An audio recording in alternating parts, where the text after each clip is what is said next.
segunda parte do consultório. Como anunciei há pouco, falamos agora sobre o Dia Mundial da Diabetes, que hoje se celebra.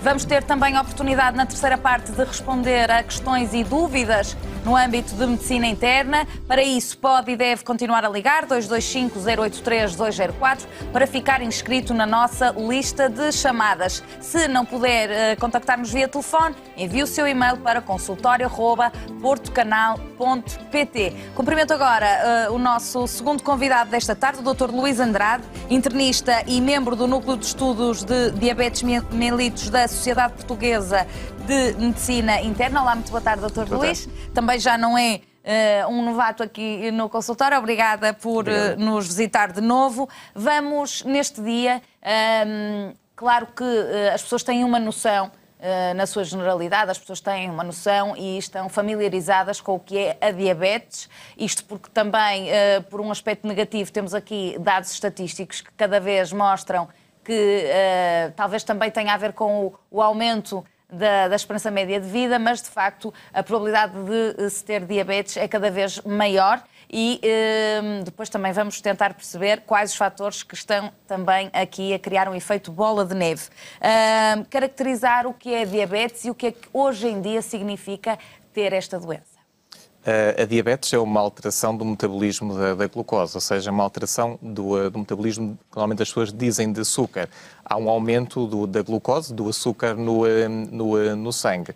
De uma forma muito simples, a glucose, o açúcar, é essencial para a manutenção da nossa vida. Há órgãos que necessitam fundamentalmente de açúcar para a produção de energia, mas existe, digamos que no nosso organismo, uma série de hormonas, destacando-se claramente a insulina, que são responsáveis por manter essa glucose, esse açúcar, dentro de parâmetros perfeitamente normais. Tem que haver um equilíbrio, não é? Exatamente, há sempre um equilíbrio, é preciso haver esse equilíbrio. O que acontece na diabetes, de uma forma muito sumária, ou existe uma baixa de produção de insulina, e não existindo essa produção de insulina, há uma subida do açúcar, da glucose, ou então existe um aumento da resistência do nosso organismo, por múltiplos fatores, à ação da insulina. Ou seja, há indivíduos que produzem insulina, mas ela não é eficaz em baixar o açúcar. Isso vai fazer com que essa glucose esteja aumentada, com as consequências que são bastante relevantes e bastante importantes para o nosso organismo. Só para termos uma noção, é realmente uma pandemia, ou seja, desde há cerca de duas décadas, que tem sido um tema cada vez mais presente, porque tem-se verificado, não só devido às complicações, mas ao aumento crescente, sobretudo nos países ocidentais, nos países em desenvolvimento, do número de novos casos de diabetes. E nós estamos, infelizmente, na linha da frente. Somos o país da Europa com prevalências mais elevadas de diabetes. De uma forma sumária, 13% da população adulta portuguesa, ou seja, sensivelmente 1 milhão de portugueses, são diabéticos, dos quais 40% não faz a mínima ideia. Ou seja, 400 mil portugueses são diabéticos, não têm diagnóstico, não fazem tratamento e não fazem vigilância. Para além da incidência, de facto, esse é um dos alertas-chave que tem que ser feito neste Dia Mundial da Diabetes, não é? Porque é uma doença que, controlada, tem poucos efeitos, se não for controlada, tem muitos e graves efeitos, não é? Exatamente. Em vários órgãos. É uma doença que, se for tratada corretamente, atempadamente, numa fase inicial, e hoje em dia temos à nossa disposição, na diabetes tipo 2, diferentes fármacos, múltiplos fármacos inteligentes que conseguem controlar o açúcar sem o baixar, sem risco de hipoglicemia. Na diabetes tipo 1, que é uma diabetes mais associada ao jovem, indivíduos normalmente magros, em que é um mecanismo diferente. Aí há um ataque do próprio organismo, falamos de uma resposta autoimune, há a produção de anticorpos, são defesas que, por erro, atacam as células betas, as células que estão no pâncreas produzem insulina, e eles não produzem insulina. O tratamento na diabetes tipo 1 é insulina apenas, e temos já à disposição neste momento no mercado diferentes insulinas cada vez mais simples de administrar, com um efeito muito relevante e sem grandes efeitos laterais, com o risco de baixas de açúcar muito mais baixo. Na diabetes tipo 2, que é o tal diabético, que é o mais frequente, são mais de 90% dos nossos diabéticos, são diabéticos tipo 2, são pessoas de meia idade ou até idosos, normalmente com obesidade ou então com a chamada obesidade visceral, que é com o aumento do perímetro abdominal, em que há uma grande resistência à ação da insulina. Aí temos vários fármacos que poderemos utilizar, quer orais, quer injetáveis, sem ser insulina. E, de facto, se forem tratados de uma forma correta o mais rapidamente possível, e se fizerem, digamos que uma vigilância no médico de família, nos indivíduos sem fatores de risco, a partir dos 40 anos, fazer sempre um check-up no médico assistente. Quem tiver fatores de risco, ou seja, quem for filho de doentes diabéticos, tiver obesidade... Há aqui uma hereditariedade? Na diabetes, sobretudo na diabetes tipo 1, há uma relação. Na diabetes tipo 2, existe, mas como é uma doença em que há influência de múltiplos genes, a responsabilidade genética será na casa dos 10, 15%. Ou seja, a grande responsabilidade pela diabetes tipo 2 são fatores ambientais. É aquilo que se come, é aquilo que não se faz, nomeadamente uma vida muito sedentária, sem atividade física, tem muito a ver mais com o estilo de vida que o indivíduo tem. Aí tem uma grande preponderância, um grande poder no risco de vir a ser-se diabético. Se realmente houver um controle, a probabilidade de complicações é muito baixa. Se não houver um controle da sua doença, aí sim, desde as complicações macrovasculares, que é o caso do infarto agudo do miocárdio, do AVC, desde as complicações microvasculares, como as doenças renais, que depois originam a necessidade de diálise. Por exemplo, a diabetes é a principal causa de cegueira hoje em dia, ou de distúrbios muito limitativos em termos visuais nos países ocidentais, até à doença arterial periférica, à neuropatia, que podem levar, por exemplo, ao risco de amputações. Se houver este controle muito relevante numa fase inicial, todas estas complicações são colocadas de parte e a pessoa pode viver com diabetes sem qualquer tipo de constrangimento no futuro. Então, e a que sinais deve estar o indivíduo atento para, se calhar tenho que ir fazer aqui um check-up e perceber sinais de alerta para que as pessoas façam uma primeira consulta para que o diagnóstico seja feito o mais... Se for uma diabetes tipo 1, que é, digamos que a forma menos frequente, acontece por o tal ataque do organismo às células do pâncreas que produzem insulina, rapidamente se instala uma elevação muito grande da glucose, do açúcar no sangue, e nessa altura existem sintomas. E esses sintomas é a polidipsia, ou seja, uma grande vontade de beber água. São indivíduos que ingerem 2, 3 litros de água por dia, urinam bastante, têm uma poliúria, têm polifagia, comem bastante, mas mesmo assim perdem muito peso. Ou seja, são sinais que pode existir aqui um distúrbio relevante em termos da glucose, em termos do açúcar, e uma diabetes com glicemias, com açúcar muito elevado. Ou seja, muita sede, muita fome, perdem bastante peso e há uma grande vontade de urinar. Mas isto é um grupo mais restrito. Nós temos 400 mil doentes diabéticos que não têm diagnóstico. A diabetes tipo 2 é uma doença muito mais progressiva, lenta, pode não dar grandes sintomas nem sinais. Muitas vezes o sinal de alerta que se é diabético pode ser, por exemplo, um infarto agudo do miocárdio, um internamento hospitalar e durante a investigação... E esse sinal tem custos significativos.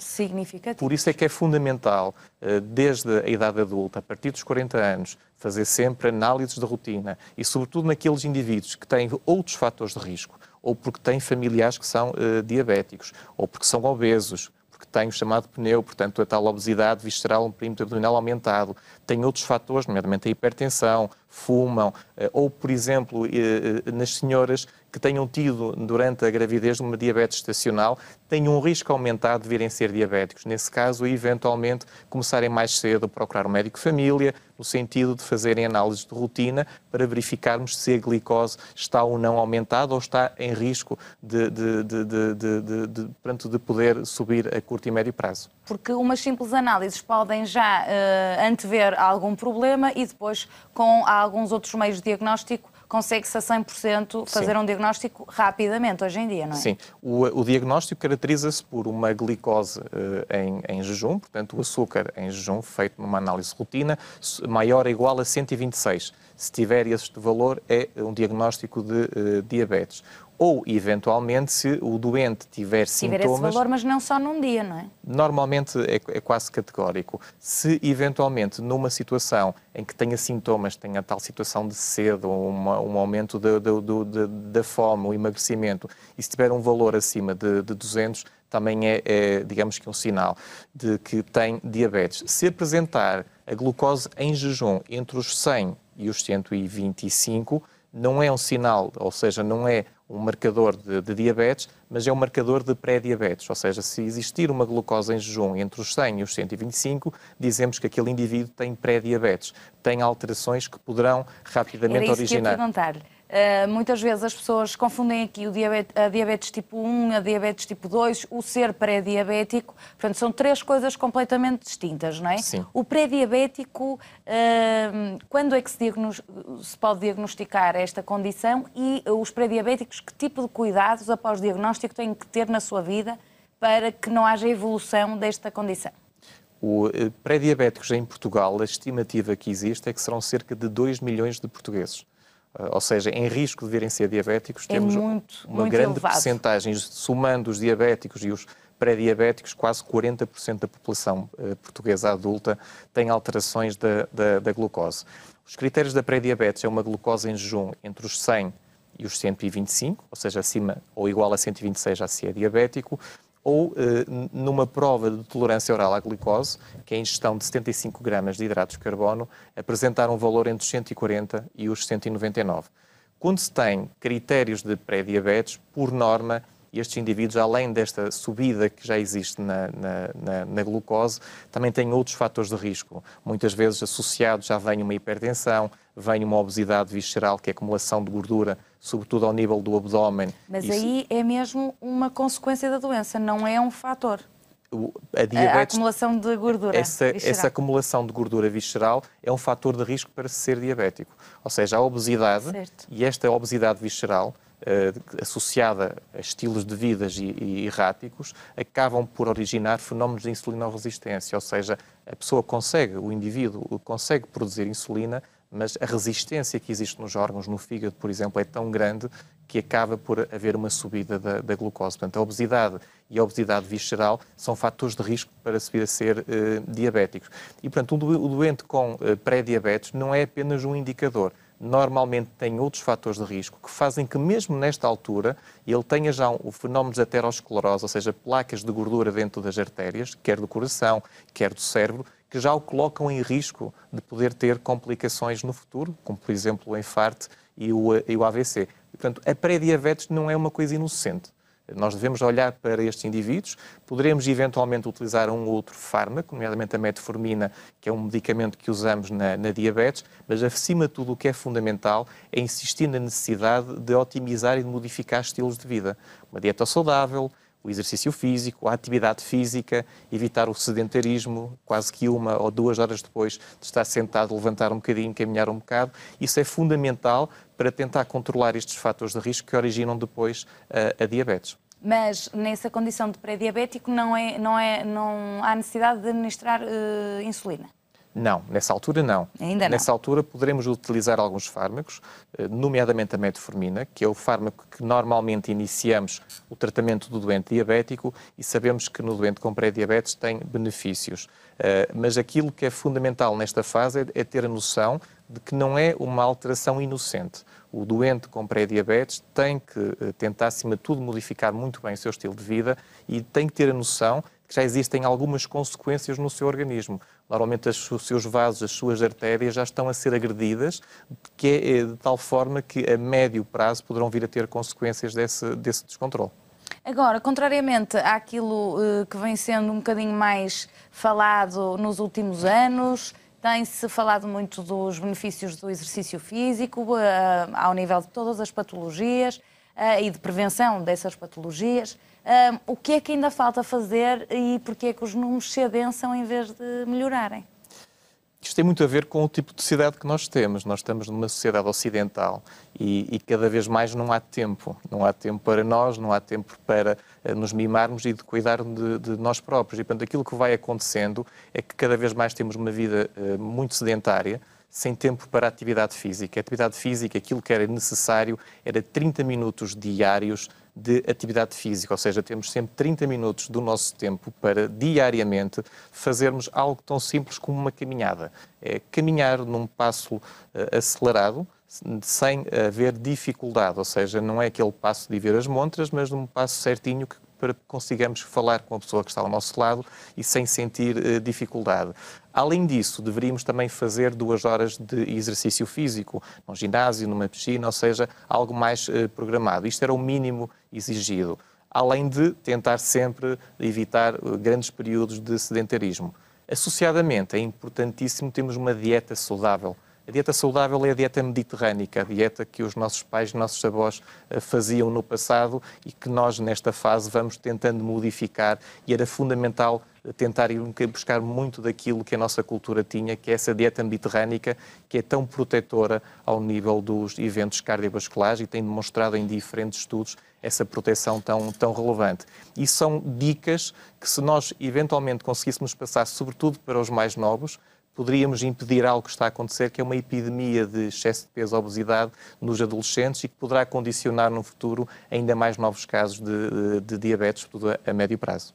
Portanto, já está subejamente estudado este tema, as pessoas ainda não conseguiram aqui mudar o chip, vamos dizer assim. Em termos de alimentação, reduzir em quê e apostar em que alimentos? Acima de tudo, é apostar em alimentos da época, alimentos frescos, tentar, sobretudo em termos de alimentação, usar as nossas sopas, sopa à portuguesa com diferentes tipos de legumes, e depois, em termos de prato em si, temos a noção de que metade do prato deverá ser rico em legumes. Em termos de escolhas, preferir peixes, sobretudo peixes mais gordos, caso salmão, a cavala, a sardinha, peixes ricos em ácidos gordos poliinsaturados, reduzir as fontes de hidratos de carbono de absorção rápida, nomeadamente os açúcares, os cereais, os doces, os refrigerantes, preferir muito mais a água, e depois, em termos de gorduras, aproveitar muito mais daquilo que temos de bom, que é o caso do azeite, e em termos de fontes de hidratos de carbono, reduzir, sobretudo em termos de batata, a ingestão de arroz, massa e o pão, que é um grande inimigo que os nossos pacientes vão tendo, que é a ingestão excessiva de pão. E, fundamentalmente, depois, é tentar colmatar aquilo que vamos ingerindo, muitas vezes em excesso, com atividade física e com exercício físico. Portanto, depois haver aí um equilíbrio, não é?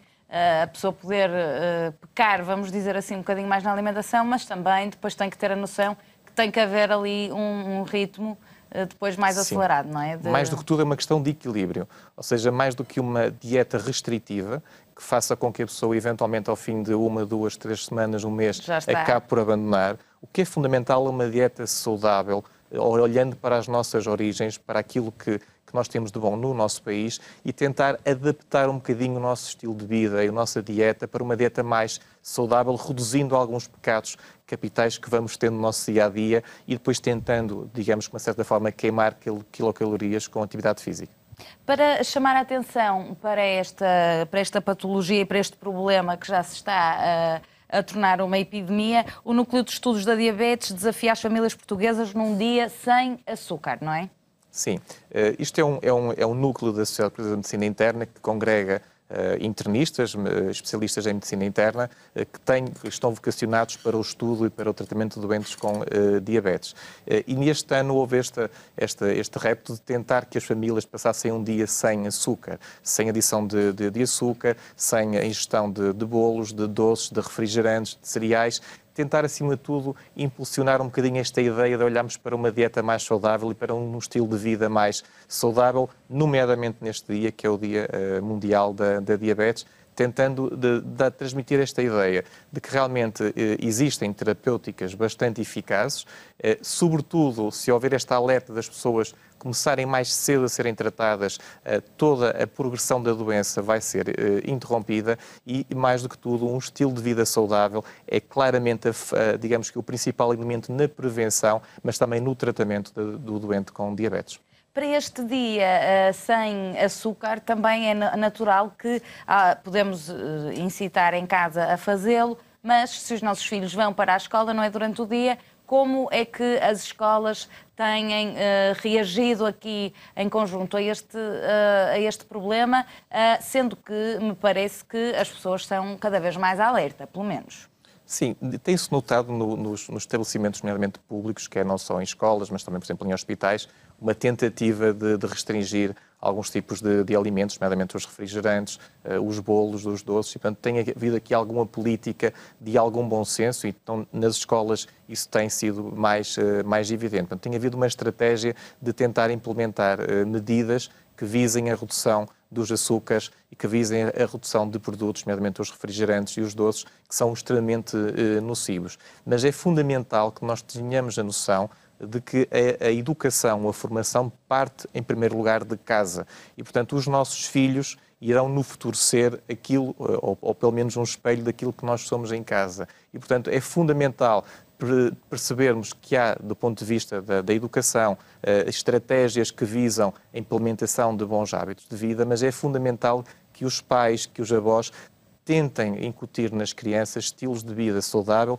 Para isso também temos que dar o exemplo, como é lógico. E é fundamental. E, exatamente, porque isso vai marcar o resto da vida dos nossos filhos e, eventualmente, dos mais velhos, dos seus netos. Isso é fundamental porque, provavelmente, poderá ser a estratégia melhor em termos de prevenção das doenças cardiovasculares e da diabetes, sobretudo a longo prazo. Porque muitas vezes o racional, depois, mais lá para a frente, já é muito difícil de mudar, não é? Nós sabemos muito bem o que é que faz bem e o que é que faz mal, não é? No entanto, verifica-se que a alteração de comportamentos é, de facto, uma das coisas mais difíceis. Mais difíceis, quanto mais cedo se incutir tudo isso, melhor, não é? Sim, sem dúvida. Tentar que alguém com 60 anos, que viveu com determinada ideologia, com determinado estilo de vida, tente modificar o seu estilo de vida é muito complicado.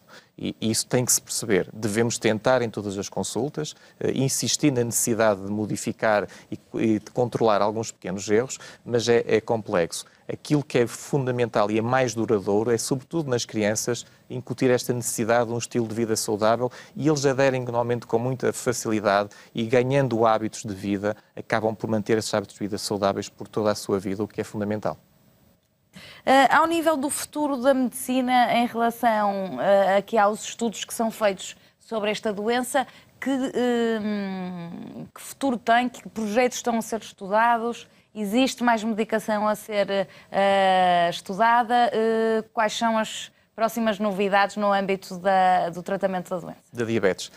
Tem sido das áreas com maior investimento em termos científicos. Nos últimos 20 anos, então, tem sido, digamos, das áreas da medicina com maior investimento, com maior investigação. Vários são os fármacos que têm saído e no mercado português têm surgido nos últimos 2, 3 anos fármacos inovadores, desde fármacos orais que, por exemplo, aumentam a libertação de açúcar na urina e que estão associados, por exemplo, ao controle da diabetes, com redução das suas complicações e com resultados muito interessantes em termos cardiovasculares, com a redução da mortalidade, com a redução da incidência cardíaca, a fármacos injetáveis que não são insulina, que, por exemplo, são responsáveis por grandes perdas de peso, com perdas de peso na casa dos 3, 4, 5 quilos, e que também com resultados muito interessantes, ou seja, não só são fármacos que controlam a doença, mas que, por exemplo, reduzem o risco de vir a ter um infarto, de ter um AVC ou, por exemplo, de morrer.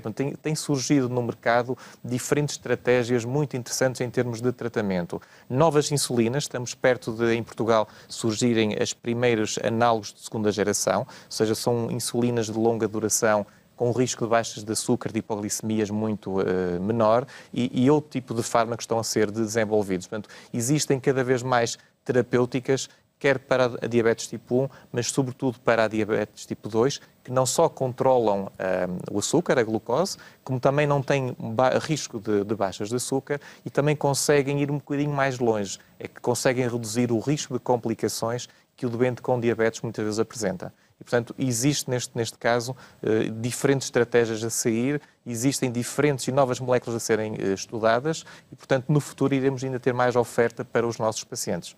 Muito bem. Tudo isto não invalida, claro, aquilo que estivemos a falar há pouco. Nós vamos seguir para um breve intervalo. O Dr. Luís vai seguir comigo para a terceira parte. Já sabe, se tiver dúvidas no âmbito da especialidade de medicina interna, aproveite. 225-083-204 é o número para o qual pode e deve ligar. Se não puder entrar em contacto connosco via telefone, já sabe, o nosso e-mail também está sempre disponível, consultório@portocanal.pt. Até já.